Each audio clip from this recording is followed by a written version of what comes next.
Hey guys, what's up?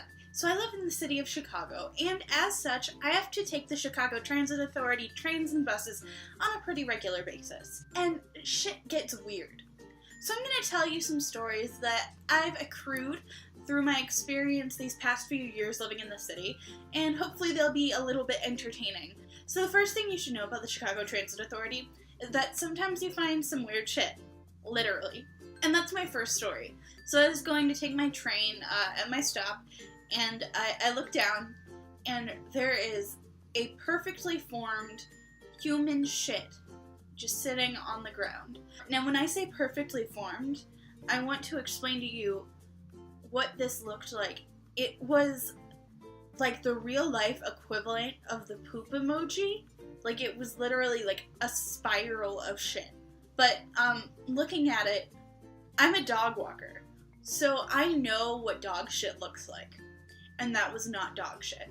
The beings that regularly inhabit a train platform, a typical train platform, are humans, dogs, like service dogs and police dogs, and birds. It wasn't a bird shit, because everyone knows what bird shit looks like. It wasn't a dog shit, because I am very familiar with dog shit.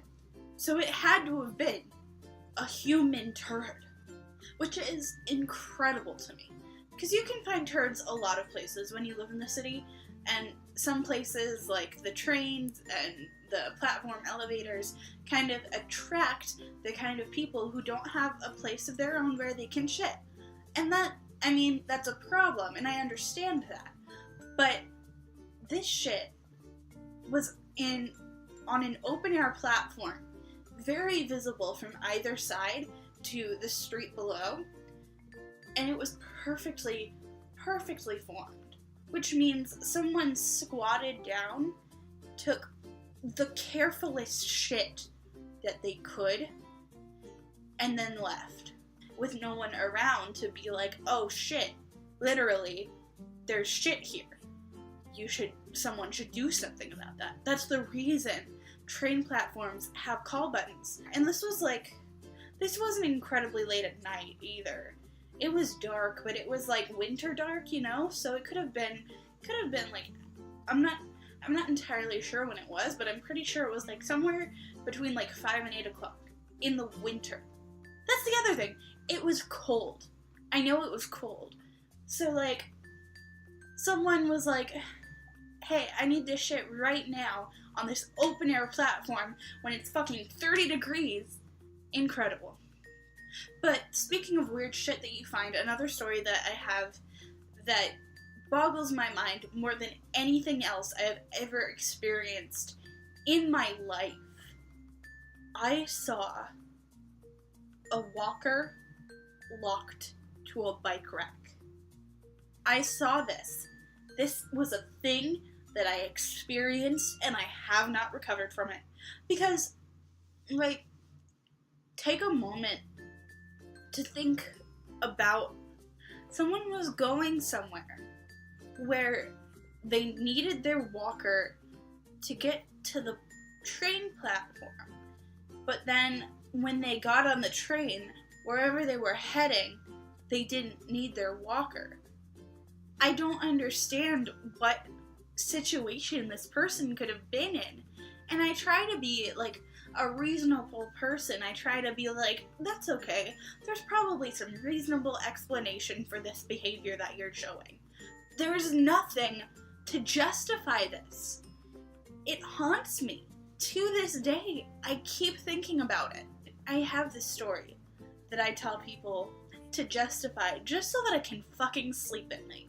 And now I'm not going to share it with you, obviously, because that's how comedy works. What I think happened is, so there's like an old woman, right? Someone who needs a walker. She's walking down. This is at the Grand Red Line stop, just if anyone was curious. Just if you were wondering if you know the area.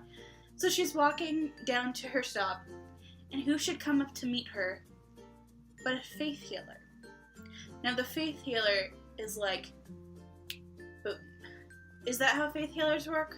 But the faith healer does his thing, and the old woman's like, wow, thank you so much, I can walk again, but what am I gonna do with my walker? And the faith healer's like, well, there's a bike rack right here, why don't you just... And the old woman's like, yeah, but what if someone steals it? Didn't think that one through, apparently. So they have this pickle when Lance Armstrong rides up on his bike. He comes in, he's like, nah, nah, nah. He pulls up, his bike screeches, there's guitar music coming from somewhere, no one knows where, and he's like, that's why I always carry an extra bike lock. No, no, no. And that's what I think happened. I have a whole lot more stories about the CTA because it's a fucking weird place. So if you liked these stories and want to hear more, click subscribe, click like, leave a comment, share it with your friends, and help me get to 52 videos by the end of the year. Bye-bye.